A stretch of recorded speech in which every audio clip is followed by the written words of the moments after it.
Bruce Lee called his martial art Jeet Kune Do, which means, the way of the intercepting fist. This idea of interception was at the very heart of his fighting strategy. For Bruce, the best defense was not blocking after an opponent's strike, it was stopping that attack before it ever landed. The art of interception required more than speed. It demanded sharp awareness, perfect timing, and the ability to read an opponent's intentions in an instant. Bruce trained himself to sense the slightest movement, an opponent's shoulder shift, their breath, or the way their eyes gave away their next move. By recognizing these subtle cues, he could launch his strike at the exact moment his opponent committed, cutting off their attack and turning their opening into his advantage. This strategy was not about reacting late, it was about acting at the precise moment when the opponent was most vulnerable. A fist thrown at the right time carried twice the impact because it caught the opponent off guard, both physically and mentally.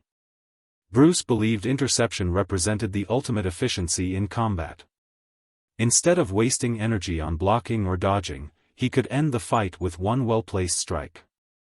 This was simplicity in action, direct, economical, and devastatingly effective. But interception was more than just a technique, it was a philosophy. Bruce saw it as the purest expression of martial arts, meeting force with timing, awareness, and intent, rather than brute strength. He described it as the highest level of fighting skill, where the fighter doesn't simply react to attacks but controls the flow of combat. Through the art of interception, Bruce Lee demonstrated how awareness, speed, and precision could turn defense into offense. It became the defining principle of his martial art, Jeet Kune Do, and continues to inspire martial artists around the world to this day. Bruce Lee's genius was not only in his physical abilities but in his deep understanding of combat.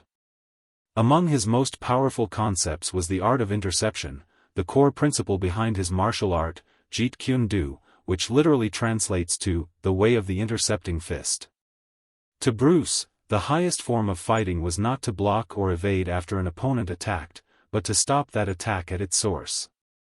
Instead of reacting late, interception allowed him to neutralize danger in the very moment it began.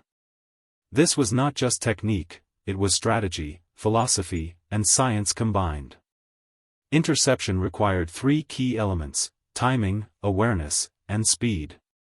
Bruce trained himself to notice even the smallest signs of an attack, a shift in weight, the tensing of muscles, or the glance of an opponent's eyes. By reading these cues, he could predict the strike before it fully developed. The moment his opponent committed, Bruce's counterstrike landed first, cutting off the attack with devastating precision. This wasn't brute force, it was efficiency. Why waste energy blocking multiple punches?